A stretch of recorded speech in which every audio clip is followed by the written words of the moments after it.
Oke, selamat malam semuanya. Malam. Malam. Malam. Pancasila. Jadi ini berhubung dengan tugas saudara kita membahas tentang keadilan sosial di Indonesia ini. Tapi gua maksudnya Apa? kau tahu gak tidak maksudnya keadilan itu apa? Hmm. Kalau menurut saya Garis sendiri, besarnya aja lah. mungkin untuk pengertian bahwasanya saya kurang paham tadi.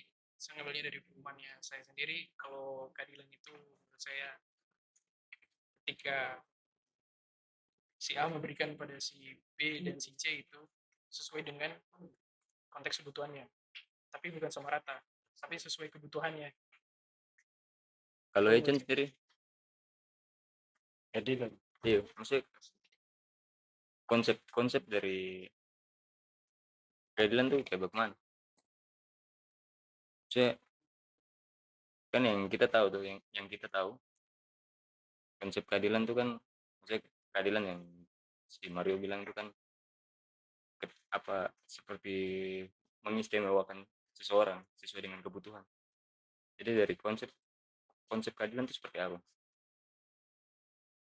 Ya, kalau menurut saya keadilan ini, kalau bicara keadilan berarti ada banyak. Biasanya bicara keadilan dengan konteks apa dulu? Kalau kalau menurut saya, kalau keadilan secara garis besar berarti sesuatu yang sama rata tuh. Yang artinya tidak memberatkan satu pihak dan eh, dia berlaku secara adil kepada setiap individu dan setiap individu mereka merasakan apa ya, keberpihakan yang sama dari keadilan itu.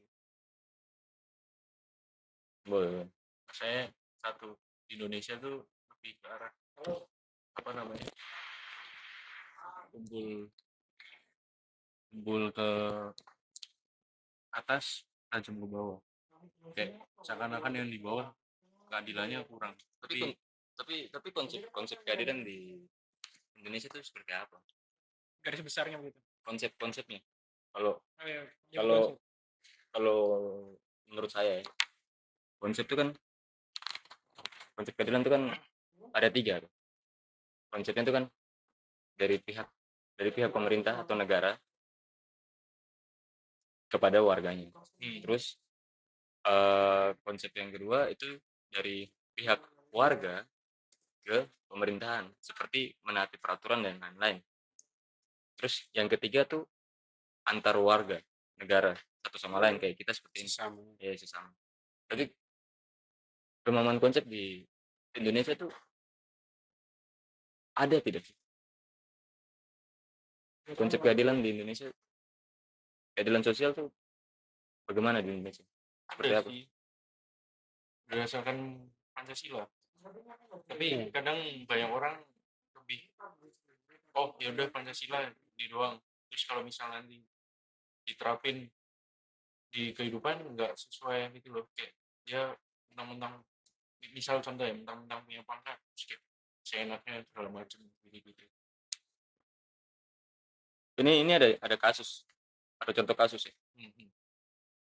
Eh kita pasti tahu selebgram yang namanya Rachel Penny ya kan. Langsung berat ya. Yoi. jadi jadi jadi jadi di situ kan Rachel dia menyalahgunakan wewenang. Kalau menurut saya dalam beritanya pembahasannya Nah, wewenang apa? ya wewenang ke dalam artian gini, Karena dia terkenal kan, karena dia artis, ya dia artis terkenal, public terus figure. public figure, terus dia keluar dari karantina, dia keluar dari karantina dibantu sama pihak Oknum TNI, oknum TNI. TNI. Yang inisialnya tuh FS bukan sih? Iya pernah baca. Seharusnya aparat memberikan contoh, tapi mereka ada balik itu juga. Maksudnya mereka membela sesuatu yang salah. Eh, tapi tapi kalau dilihat lagi kan sebenarnya dalam berita tuh bukan cuma aparat aja yang salah, si Rachelnya salah. Dia dia dia dia seharusnya menaati prokes kan. Tapi di situ kan ya kita tahu sendiri karena menyalahgunakan wewenang. Kalau menurut Bro, Bro Mari Bung, Iya, seperti yang kalian udah bilang. Si Rachel ini kan dia, kalau udah kita lihat aja seperti yang tempat karantinanya lah. Sebelum kita lihat dari kebagian kalau dia kabur dari tempat karantina, dia pergi ke wisma atlet saja itu udah sebuah kesalahan. kenapa? Dimana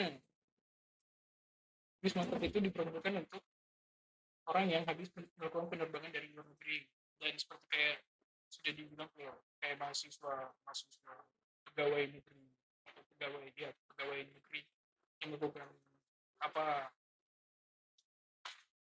tugas di luar. Jadi seharusnya kalau itu bukannya tidak seharusnya ada di wisma atlet itu melakukan karantina. Tapi masalahnya di Jakarta tempatnya semua orang di situ, Pak. Ya enggak pak, gini loh, dia aja awalnya aja yang di bandara yang ketika si oknum TNI ini, si FS ini melakukan pelanggaran itu, yang lolosin dia, terus itu dia udah harusnya karantina di bandara, tapi dia malah kabur. Akhirnya si orang tuanya ini yang baru ngurusin untuk dia karantina ke wisma atlet.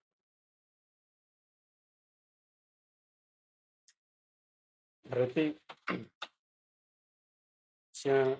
dengan kepopuleritasan dia sebagai public figure, dia kurang menyadari secara individu tentang protokol kesehatan, bagaimana aturan dan individu dia untuk bagaimana menaati peraturan yang ada di wilayah Ya di Indonesia.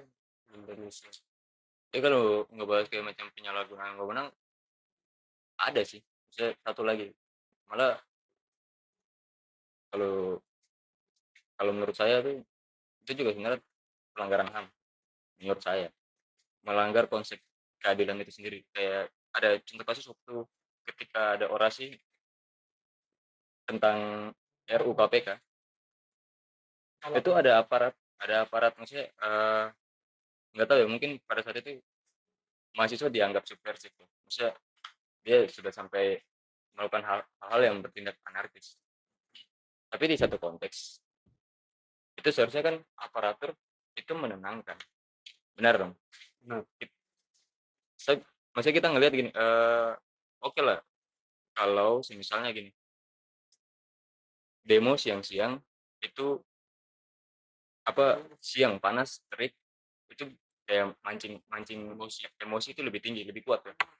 Nah kedua belah sisi itu sama-sama, tapi kita harus sadar diri kan. Maksudnya misalnya saya sebagai aparatur, sebagai manusia biasa juga tidak boleh menghilangkan hal tersebut, apa seperti kayak melakukan tindak kekerasan di luar dari apa wajar, apa sesuatu yang wajar, batas wajarnya. Jadi kalau menurut kalian gimana? Misalnya ini aparatur nih, dia hampir sama. Kalau Rachel kan selebgram, kalau yang satu ini aparatur. Sampai dengar kabar kalau di berita 2 orang meninggal. Oh, Iya, bukan? tidak satu Oh satu. satu korban jiwa, satunya luka-luka. Kalau ini kalau dari yang saya baca, kenapa saya lebih berpihak kepada si aparatur itu karena kalau dari yang saya baca kronologinya sendiri sih, awalnya tuh mereka di luar gedung DPR itu ngelakuin demonya, tapi gara-gara dari pihak si DPR, dari pihak si mahasiswa itu, si siapa itu ketua BEM-nya dari universitas, ya itulah. nah olah WHO gitu Ya, universitas itulah. itu dia mengerahkan masa untuk langsung Maksa masuk. Alu ya, oleo kan? ya mulai itulah, itu dia maksud kan kalau nggak salah ya, itu dia ngarahin masa itu untuk masuk mengelilingi gedung DPR untuk si biar audiensi DPR-nya itu kayak untuk diajak ngobrol. Ya, tapi maksudnya tidak bisa seperti itulah. Dalam artian gini, ini masa banyak, kok tidak bisa kontrol dari sepersekian 100 orang, kok kontrol semua tuh nggak mungkin, Cek. Ngerti gak tidak? Makanya kan si korban ini, si siapa ya namanya tuh, siapa siapa Bu? Wah, kurang tahu ya. Ya itulah X lah pokoknya si X. dia pas pas mereka lagi demo itu kan dia di sampingnya ketua BEM-nya, dia posisinya di samping ketua BEM. Nah mungkin sih ya Beratul ini bentuk dari cara dia mengendalikan masa itu dengan memojokin si ketua BEM-nya, dan tanpa disengaja si korban ini ada di samping ketua BEM-nya. Anak juga. Nah Oh iya, kalau dari saya memahami masalah dua ini, tentu saya menganalisis menjadi dua hal yang berbeda. Itu yang pertama, negara demokrasi dan HAM, pelanggaran HAM. Ya, kalau menurut saya negara ini kan negara demokrasi, ya. Artinya bahwa arti dari demokrasi bahwa kita bebas berpendapat, bebas bereksperimentasi tentang apa yang kita pikirkan, apa yang kita inginkan. Ya. Kebebasan berpendapat ini sudah yang mahasiswa menjalankan aksi. Kalau dari pelanggaran HAM, tindakan yang dilakukan oleh aparatur negara adalah tindakan yang salah. Saya menegaskan di sini salah. Dalam arti bahwa aparat negara adalah tugas mereka untuk melindungi, mengayomi. Bukan berarti mereka menggunakan kekuasaannya untuk mencabut atau merenggut nyawa seseorang. nah saya Tidak, tunggu. saya mau sanggah dulu soalnya saya baca kronologinya. Oh ya, Tapi semua bisa ada kronologi Ini ya. benar. Semua bisa Cuman ada pada kronologi. kan Tetapi kita lihat dulu, apakah setimpal tidak kalau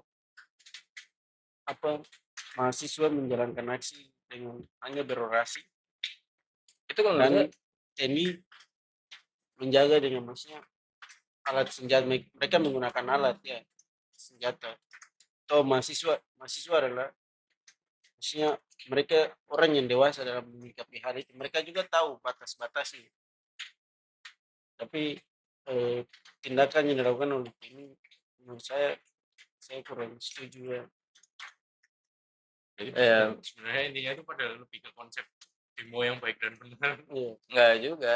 Kalau menurut saya malah kita kan nggak bisa ngontrol ketika itu lagi ada di lapangan kan.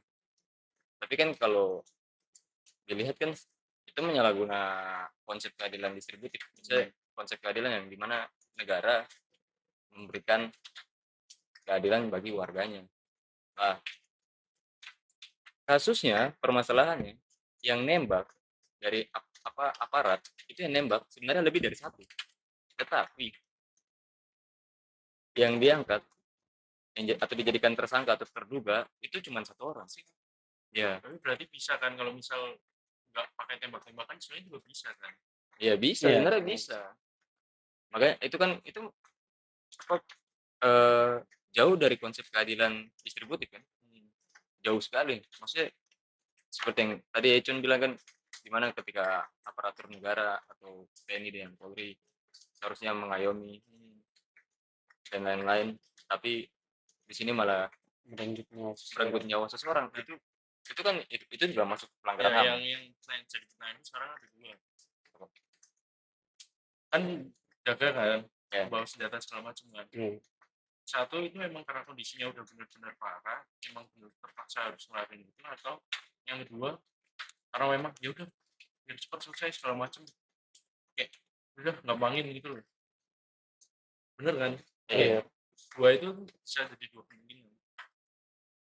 Sebenarnya kan kalau untuk mengatasi chaos ketika orasi itu kan ada banyak cara yang maksudnya secara kemanusiaan ya, maksudnya gas air mata dan lain-lain, atau yang cara buka dialog Ya standar ya. keamanan. Tapi di sini dia nembak pelurunya bukan peluru karet. Ngerti dong? Ini Iya. peluru timah asli. Tem- Saya Konsep ditembak saya mati. konsep dari penembakan peringatan tuh seperti apa? Maksudnya harus tembak ke orangnya atau harus tembak ke atas? Iya, makanya kan tadi yang pertama emang udah benar-benar chaos parah, yang emang harus kenain Oh. orangnya. Atau yang kedua, ya udah yang penting ada bubar, tembak apapun kena beres. Iya. Masalahnya HAM ya, hak asasi manusia. Cara kita memanusiakan manusia itu seperti apa? Oh ini kan manusia. Ya tapi ya rumit juga sih, maksudnya kita tidak bisa apa merencanakan sesuatu hal itu 100% pure benar gitu loh ketika di lapangan. Situasinya kan juga nggak ada yang tahu Ya, mau gimana enggak. Karena kebanyakan tapi Keluar. ya, menurut saya sih seharusnya tidak seperti itu sih. Kalau penanggapan, maksudnya tanggapan dari DPR sendiri tentang masalah aksi yang dijalankan itu menurut kalian, apakah DPR harus keluar saat itu untuk meladeni mereka atau mereka DPR harus menjalankan rapat tertutup dengan cara mengundang beberapa yang orang-orang penting pada saat demo itu, perwakilan dari mahasiswa yang demo itu. Nah, kalau menurut saya sih seharusnya dua ya, maksudnya dialog terbuka di lapangan. Soalnya kan tiap kepala kan ada beda-beda ya. Misalkan pasti ada kubu ini, kubu bla bla bla A B C D punya punya ngangkat pendapatnya juga beda-beda ya. semua. Dan sebenarnya tidak boleh tertutup sih, harus terbuka. Jadi walaupun di dalam gedung tetap harus terbuka, dalam artian gini, apa yang hasil dari dialog ya beritahukan ke yang lain. Artinya kan kita ingin ngomong, kita ingin berbicara, kita butuh sesuatu, keadilan ada di situ. Kita butuh, tidak bisa semena-mena disamaratakan, itu adil. Kalau jadi kesimpulannya Ya kesimpulannya dalam dari kedua kasus ini, kan tadi itu kan ngomong kalau apa langkahnya misalnya kalau si RUU KPK tuh si entah itu DPR atau apa keluar itu gimana, apa yang akan terjadi, tanggapannya seperti apa. Sedangkan kalau yang ngomongin tentang penembakan saya rasa itu tetap itu nggak itu apa jauh dari konsep keadilan distributif itu aja, udah penyalahgunaan wewenang kekuasaan sebenarnya senjata. nggak bisa langsung digituin. Kalau memang dia sudah jalanin keras sedang di apa di pusat, tapi sampai sekarang masih jadi tanda tanya. Soalnya harus melalui visum. Dadanya itu walaupun bolong, tapi nggak ditemukan peluru. Dan ada bekas hantaman benda tumpul di kepala belakang. Yang mana saat dia terjatuh, ketika katanya penembakan, itu kepalanya menghantam trotoar. Jadi masih belum jelas sampai sekarang malah masih belum jelas. Semenjak 2019. Tapi salah tidak ketika tembakan peringatan tuh diarahkan ke massa bukan ke atas. Sebenarnya kalau tembakan peringatan itu seharusnya diarahkan ke atas. Dan saya kurang paham itu apa yang terjadi sampai bisa ke mahasiswa. Salah dong berarti. Tetap peraturan salah dong, tetap dong penyalahgunaan. Dengan tidak ditemukannya apa Bukti. masih gantung sih. itu di dalam rongga dadanya kan masih belum bisa dikatakan salah. Makanya kalau dari saya baca masih di kasus yang berjalan sampai sekarang belum kelar. Gantung lah masalahnya. Rachel Fair. Ya kalau kesimpulan dari dia Rachel-nya dia juga seharusnya sadar diri kalau dia itu warga dan dia tahu kasus apa Ya, tahu kalau ini lagi COVID nih, oh ngelanggarin peraturan COVID ya. nah, nanti biasanya di Instagram itu mereka kayak sok ngebelain peduli prokes termasuk jangan lupa, tapi nggak tahu kenapa biasanya ya aku tahu koneksinya juga ada sama orang-orang yang bisa segala macam, jadi kayak mau ngabang apa kamu ini bisa jadi lebih salah kembali. oke. Eh kira-kira seperti itu. Sekian dari Alhamdulillah. Selamat malam. Ya, debat kita. nggak Terima kasih.